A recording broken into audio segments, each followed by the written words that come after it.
Hello, everyone. Welcome to class again. Today, your instructor is Grace Ofre Iwakumu, and I'm so excited to be here again. I have gone through your quizzes, your answers. It's a delight, and we are all doing very well. I think that one of the things I want to ask you in this class is after you have gone through this lessons that you have done, how many of you have introduced people to join this movement? Like I said, 9 to 5 is not a scam, and I'm sure you're getting to get used to that word based on what we have taught. And also, more importantly, you have seen some reasons why I'm thinking differently.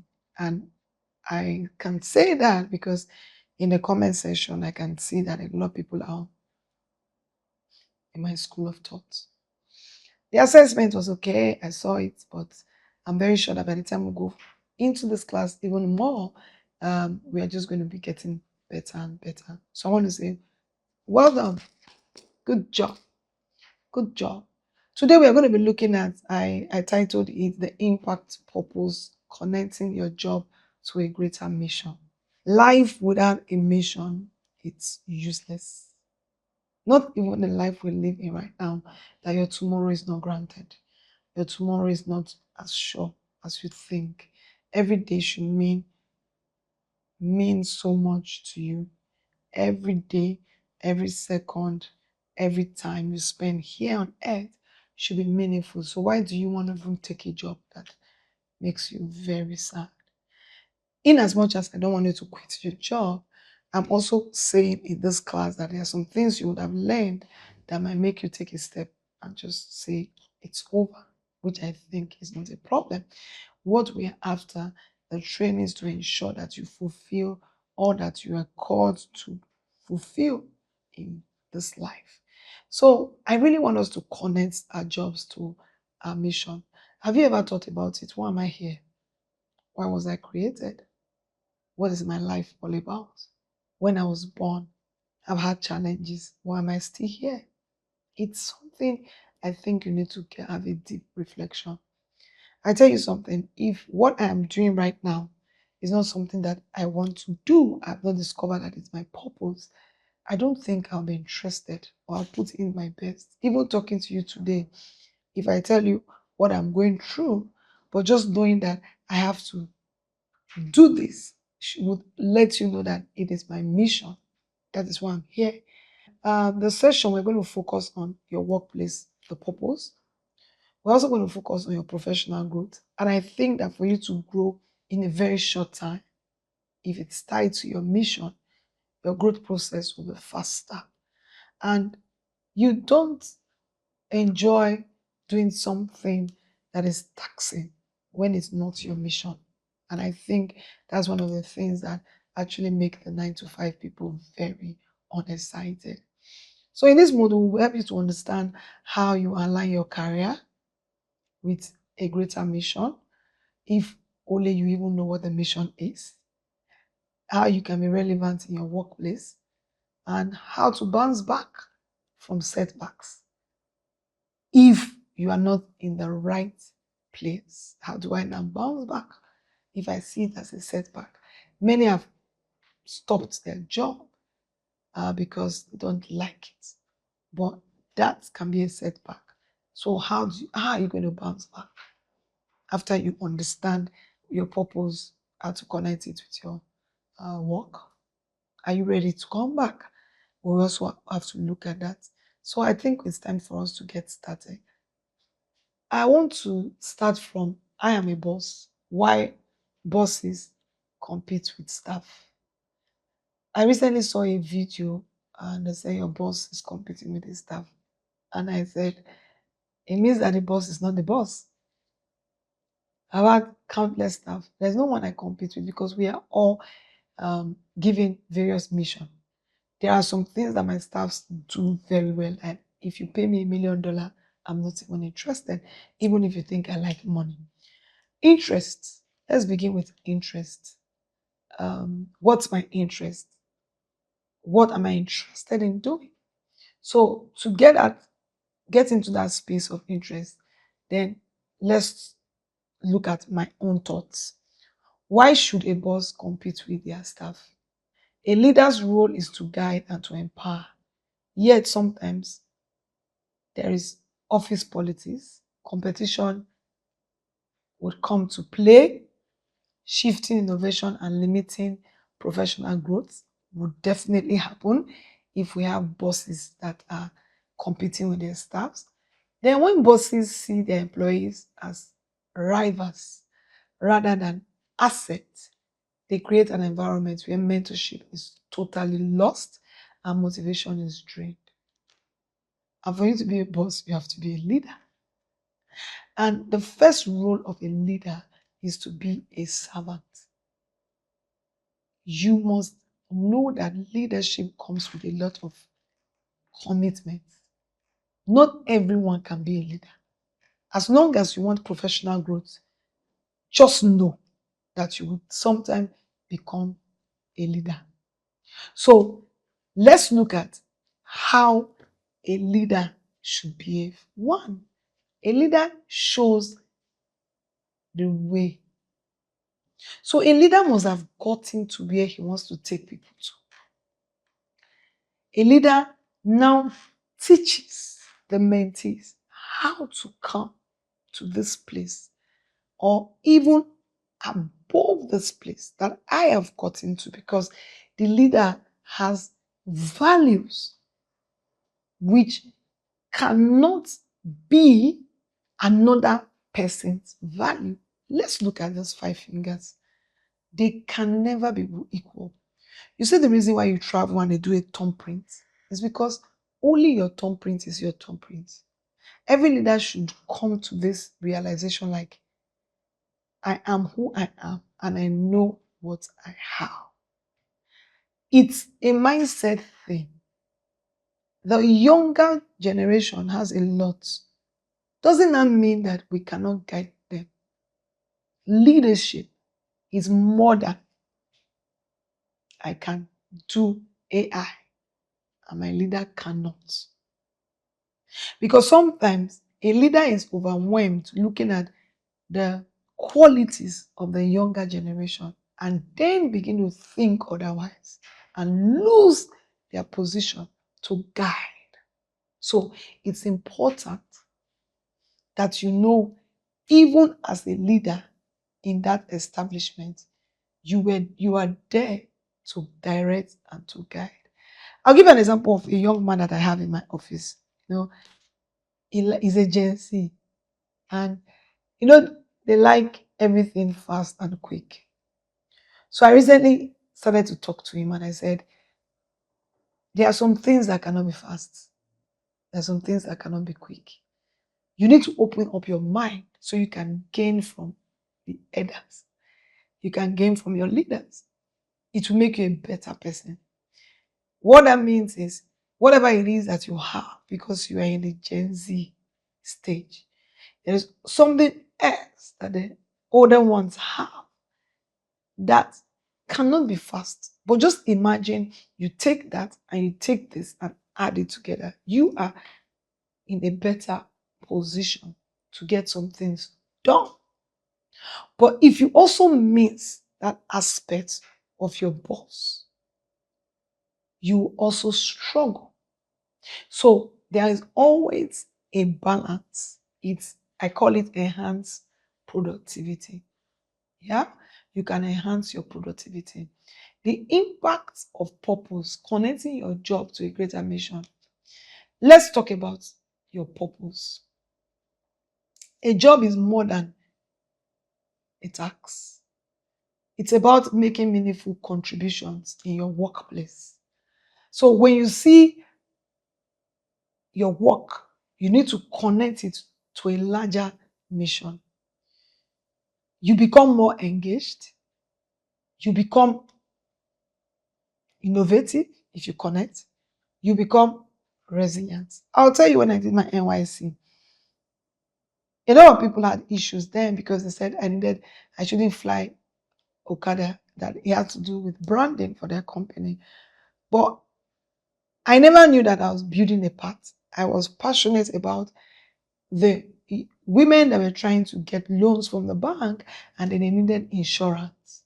I was looking at how they can use the loan to increase their productivity more than what I would go through to get them the insurance license. So, because my purpose then was greater than the job, I really wanted them to succeed in their business. That was when I knew that what makes me excited is the success of another. There are so many things I've stopped doing that I was making billions because I was having a thought, will this really make people wealthy at the end of their lives? Because as a wealth coach, my passion is to make you wealthy. And that is why the 9 to 5 is so dear to me, because I'm not only trying to create wealth for those that are in business or doing investments, I'm also ensuring that those that go for their 9 to 5 can create wealth. And so, does this align with my purpose, my mission? If it does not, I will not be self motivated.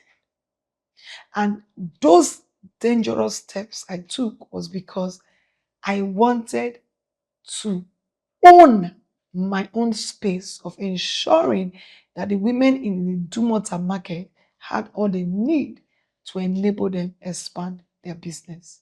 So I would say you must find a purpose.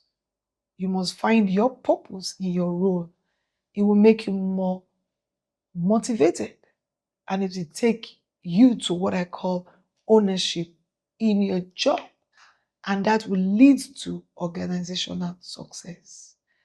As long as you don't find your purpose, you don't find your heartbeat, there'll be a dislink.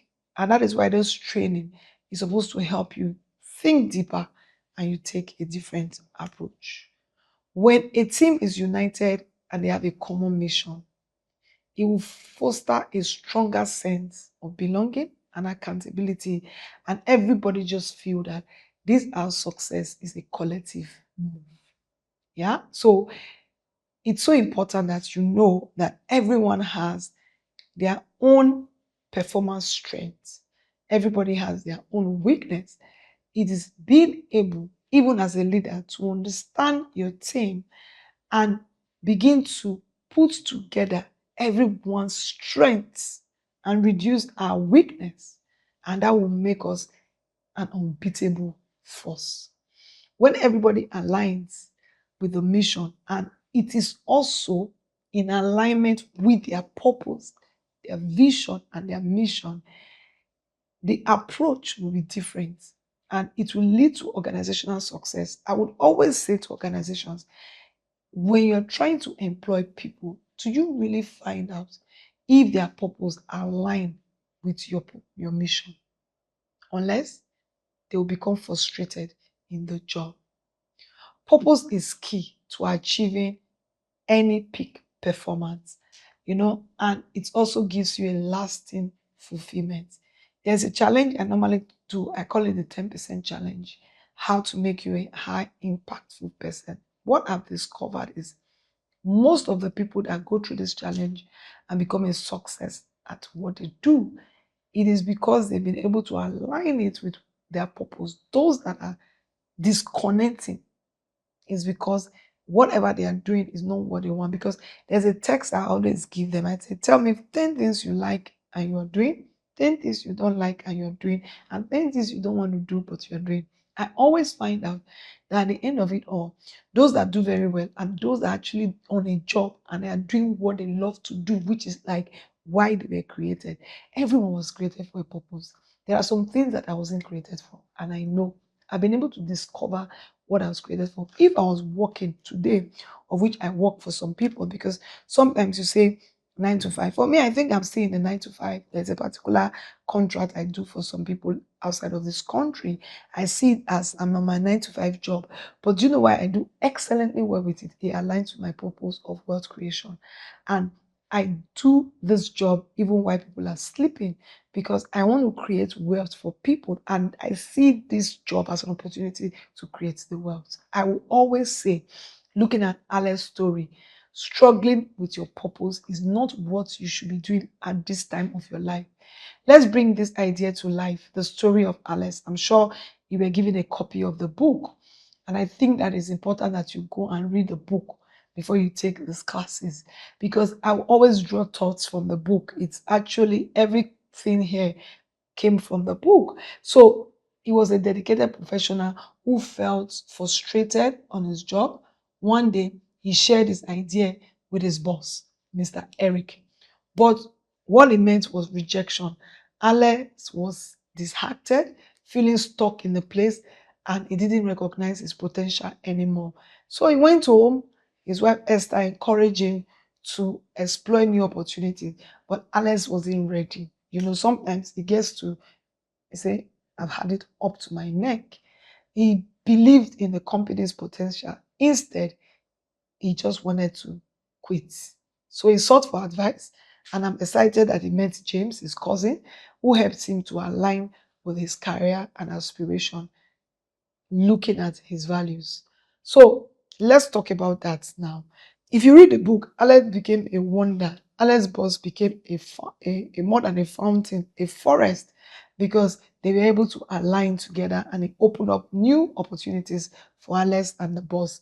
But let's align to reinvent.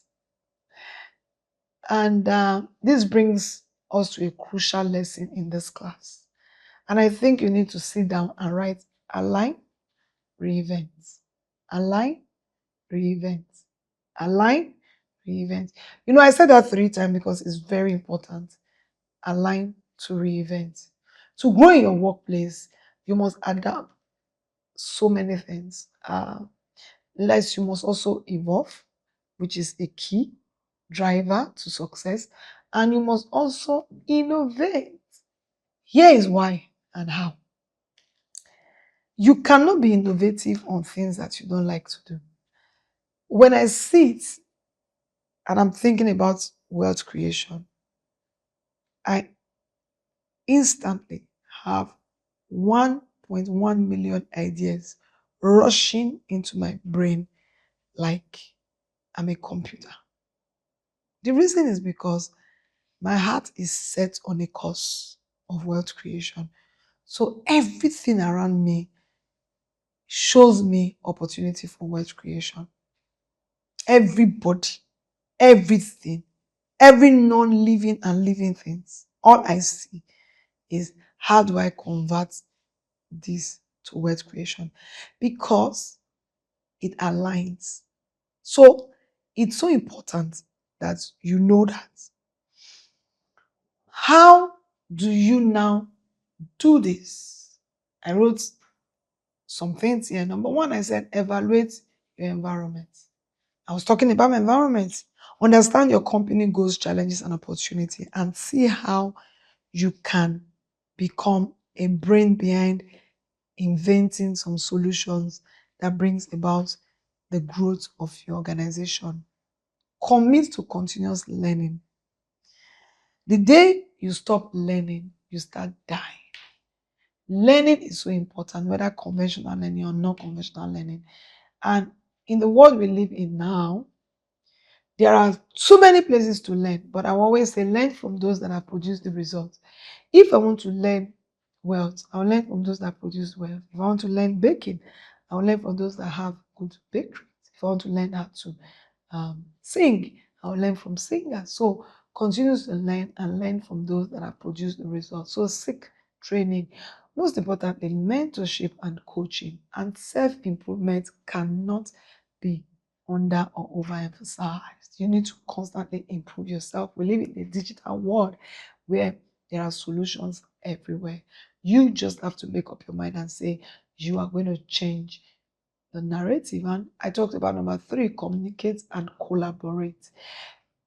This is one thing that people don't like: feedbacks, negative feedback. I take the feedbacks like it doesn't really matter, because feedbacks will just help you get better. I recently saw a young guy in my YouTube and told me that I don't like the way your YouTube channel, I don't like the edit. Do you edit yourself? I could have just shown the young man and say, uh, I'm not interested in what you are saying because I know that my editors are very good. But I told the person, why do you think that my editing is not good? And it led me to a bigger conversation with a young man. So when I asked him the question, he said, because you're editing. He said, are you the one that edit yourself? So it's the first question. The second question was, and I said, why are you asking? He said, that led to a third question, because your editing is not good enough. And I said, okay, so your own is better. And when I said that, I went to his page. And I always say this, that if you are able to communicate and collaborate, your problems are less. Just imagine I went to meet my editors and started shouting, you guys are doing a wrong job, you're doing it because of what he said. By the time I got to his page, I can't even give him a video to edit. It was everything not okay. Maybe he's a very good editor for people, but he's not a good editor for himself. What a contradiction of interest. I should see what you are good at from you. If you're an interior designer, I should see it in your sitting room. Not necessarily the furniture should be luxurious, but that it is put in the right place, is decent. If you're a dry cleaner, then I should see your clothes properly together. So how do you say my editing is not good? And I called my little daughter. I said, tell me, which of this editing do you prefer? I said, this one is not okay. I said, and what I did was to show her a video that I wasn't there, so that she doesn't get biased that it's because it's me. So I gave her a video that was done by my editors, and it was like, this one is fine and this one is not okay. So I say that to say this is, you collaborate. Whatever you are not good at, find the person that is good at it. Allow feedbacks. If I didn't allow that feedback, I wouldn't have known that he didn't really or even know what he was saying. Apparently what he wanted was for me to give him a job for editing. Because if he sees me like a very busy person, but I'm very busy and detailed. He never knew that I'll go and find him out. I went to his YouTube to check his videos. I went to his Instagram to check his video. I tell you, my editors are super. They are doing frank. They are doing better. Yeah. So challenge the status quo. Take calculated risk to advocate for what? Progress. So take risk and ask for ownership in terms of your job, which means walk up to your boss and let them know what you are good at, what you are not good at. Also let them know. Have communication lines so that you don't remain in a spot for too long and you reduce your growth in the dump.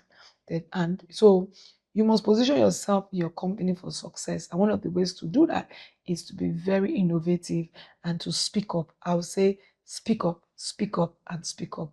Bouncing back is not a very tough thing to do. I have bounced back in my wealth pursuit for many times. I remember the day that someone insulted myself and my husband because we went to the place to look for a painting job and went as colleagues and not as marriage. I bounced back. I remember another stage where all the monies we had, we did a contract for painting, and the building of my client fell and all my checks were bounced. Today I didn't get that money back. I bounced back. The truth is, bouncing back makes you more valuable to yourself. And that's why I've come to a position that I can say it boastfully, that if you take everything away from grace offering, just give me back grace. And I'll produce everything and even more what you think you can see. Why? Because the I am tenacious and the ability to bounce back is at work in me. So Alex saw rejection, but didn't stop him. He refined his idea. He sought for support from his colleagues. Even with the setback, backs, he stayed persistent, knowing that one day is one day he will come to his promised land. So, guess what happened to Alex? Alex had to leave that job, went to further his education like everyone does. When you come back from furthering your education, do you still go to the former place that you're not excited? But I think that Alex did not go back, and Alex now had a new boss. And the name of Alex's new boss was Mrs. Pat. Was it because it was a man or a woman? Let's not look at the male or woman side of it. But Alex actually arrived in this place of opportunity. This boss was more accommodating and saw Alex as a value added. I think that this boss was a boss that is like me, that I'm a tree, and every good tree bears branches, and every good branch produces what? Fruits. And every fruit brings forth more trees. So as a tree, I can be a forest. Are you a boss out there and you are just a tree and you want to be a forest? I would recommend that you take the 9 to 5 is not a scam compendium so that from one staff you can become a conglomerate. I was just inspired by the inspiration of Alex and the new boss. Inspiration does a lot. Just being inspired about this teaching. Look at how I brought out a best-selling advert. So finally, Alex was able to present his ideas, and guess what? He paid off. Persistent, paid off. His proposal was accepted, and he became a key player in the company's transformation. Are you willing to be a key player? Are you willing to be that change in that organization? Are you willing to take your organization to the next level, even if you are just a staff? Then welcome to my world as I take you through the classic of 9 to 5 is not a scam compendium, where you will learn how not just to be a staff, but a co-founder of the next big thing in your company. If you want to be that, then click this link and let's take you on a ride. Back to the books. I just pray this time we stick to this. So my final takeaway from Alex's story are just very nice. Number one, don't let rejection define you. You are bigger than your rejections. Inside you is a giant, is a king, is a superstar.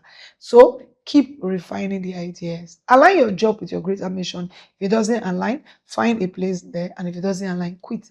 Purpose fuels your motivation. You can see the way I started to just bring that ideas, using these trainings to bring out marketing materials, because this is me. This is what I love. I love to teach. I love to make people better. I love to just bring out the best in you. So it keeps me excited. So it means that if it does not fuel your motivation, that is not your mission. In case you don't know what your mission is, take positive steps to reinvent yourself. Yes, adapt, learn, and collaborate.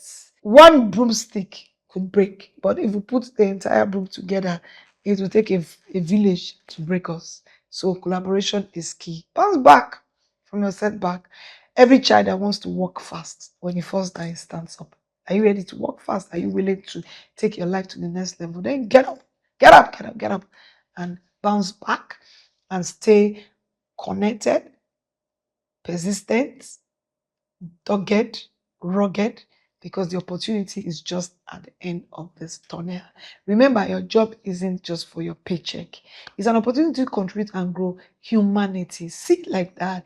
You are giving lives a meaning. You know, we have a Wealth Creation Academy, and the people that work there, I think they see it like, if we are not here to help her do this, maybe she will not be able to impact thousands of people around the world.